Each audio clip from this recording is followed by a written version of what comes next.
கடலின் ஆழத்தில் நடந்த ஒரு சுவாரஸ்யமான நட்பு கதையை சொல்லப் போகிறேன்.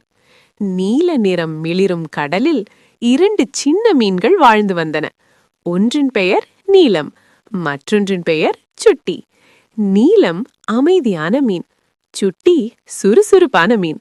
இருவரும் வேறு குணம் கொண்டிருந்தாலும் ஒருவரை ஒருவர் மிகவும் விரும்பும் நண்பர்கள். ஒவ்வொரு நாளும் அவர்கள் சேர்ந்து கடலில் சுற்றி பார்ப்பார்கள். பவளங்களுக்குள் ஒளிந்து விளையாடுவார்கள். கடல் செடிகளுக்குள் சுழன்று நீந்துவார்கள். ஒரு நாள் அவர்கள் கடலின் புதிய பகுதியை நோக்கி நீந்திக் கொண்டிருந்தார்கள். அப்போது தூரத்தில் ஒரு விசித்திரமான ஒளி மின்னியது. அந்த ஒளி ஒரு சிறிய குகைக்குள்ளிருந்து வந்தது. சுட்டி ஆர்வமாக இருந்தது. நீலம் சற்றே ஆச்சரியமாக இருந்தது. ஆனால் இருவரும் சேர்ந்து மெதுவாக அந்த குகைக்குள் சென்றார்கள். அங்கிருந்தது ஒரு அழகான மந்திர முத்து.